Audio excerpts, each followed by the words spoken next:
Today, we're speaking with Andrew Shotland, CEO of Local SEO Guide, a leading search engine optimization and local internet marketing company. Local SEO Guide has been helping large and small businesses with search engine optimization for over 15 years, and Andrew has worked with companies such as Fortune 100 companies, small startups like Walmart, Upwork, Task Rabbit, and many more. I'm an idiot who does SEO all day long for like I said, like all sorts of companies, all sorts of websites. And we, right now, Local SEO Guide is a team of 25 professionals. We're mostly in the US, but we work with companies all over the world. We like fairly complicated projects, and the good news is with SEO, it's almost always complicated. So that's one of the reasons why we like SEO. Some favorite examples of websites that we can learn from. I think if we're talking about SEO, favorite examples of SEO websites, I'll just talk about some of the sites we work on because, of course, they're our favorites, right?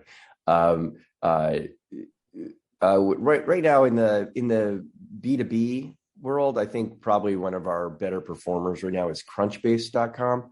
Crunchbase, as you may know, came out of TechCrunch many years ago and is basically a database of technology companies all over the world. And we've been pretty successful working with them, showing them how to use their data to drive scale. And so if you go and look up a company on Crunchbase and look at their company profiles, you'll see it's a pretty, I hate this word, but rich experience. Marketers use the word rich way too much.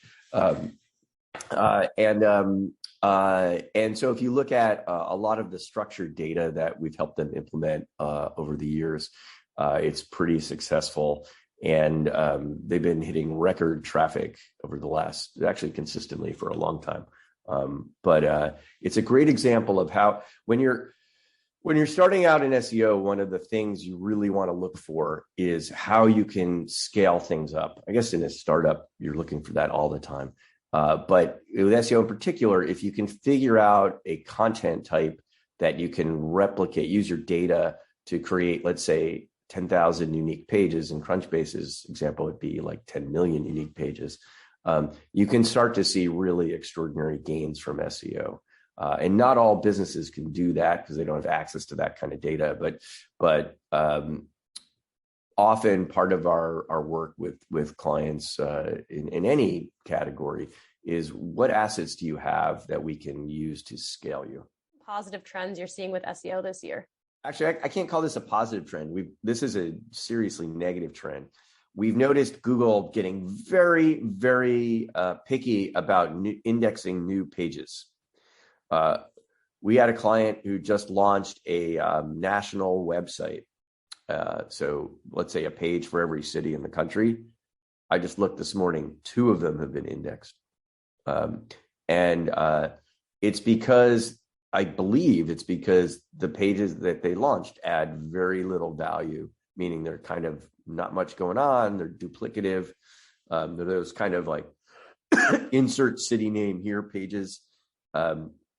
So for all of you SEO product managers or in-house SEO people who are pushing your teams to add more stuff, make sure you're setting expectations right, is that this isn't an instant gratification thing, and you may have to kick the side of the TV several times to get Google to start to appreciate your content. And if Google's not indexing your content after a couple months, it's pretty much a sign that you have to rethink that content. You want to check to make sure there's no technical problems with your site, but I can tell you even on our site, we've had some issues where we launched some stuff and we tried a lot of tricks to try to get it indexed. Trends you're ready to see end for SEO? I'm ready to see the SEO is snake oil thing stop, but there's definitely a bunch of bad actors in the space. So that'll probably never end.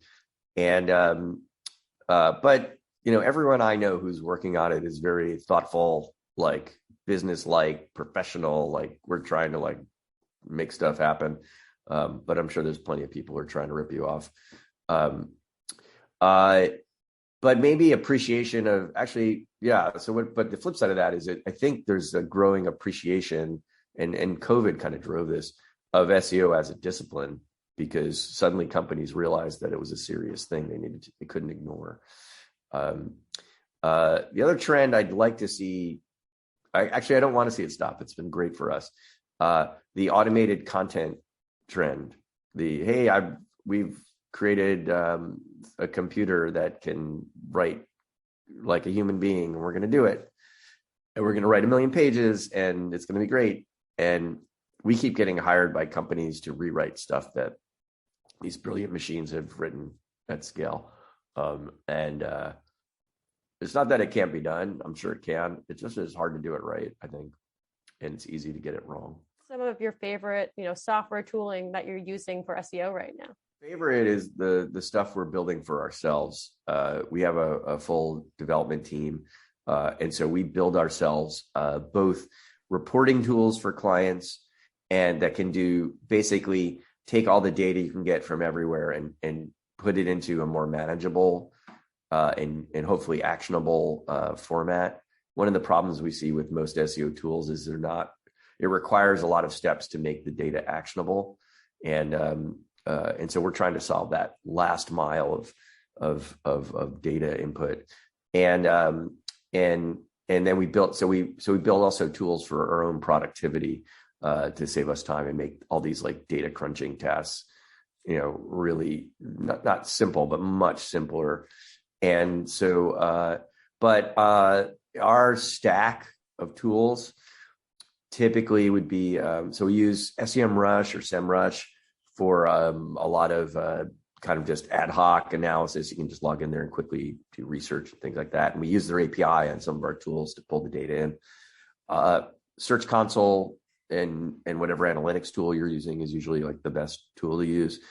And don't forget about Bing Webmaster Tools. Everyone always forgets about that, but you can get some actually good data out of there. And then let's see, what else do we have? We're using a pretty interesting tool called Clearscope right now for content production. So essentially what Clearscope does is it scrapes the content from, let's say, the top 50 URLs for a search term and does some analysis of it and says, okay, these are the commonalities. And so you can apply that to your content with the assumption that, hey, there must be some reason why all these rank, right? So it's a good way to kind of quickly tweak up your content. And then we actually have subscriptions to all the standard tools, Ahrefs, Majestic. We like to get as much data as we can. Give you a chance to promote Local SEO Guide and give a plug for anyone looking to boost their SEO. If you're interested in working on some SEO or getting some advice on some SEO, feel free to get in touch. I'm at localseoguide.com or Andrew at localseoguide.com. You can find me on Twitter at localseoguide. And always happy to talk about this stuff. I know it's probably one of the most frustrating and ridiculous marketing channels, and requires a bit of education with all the stakeholders before anyone really buys into it. But when it works, it really works.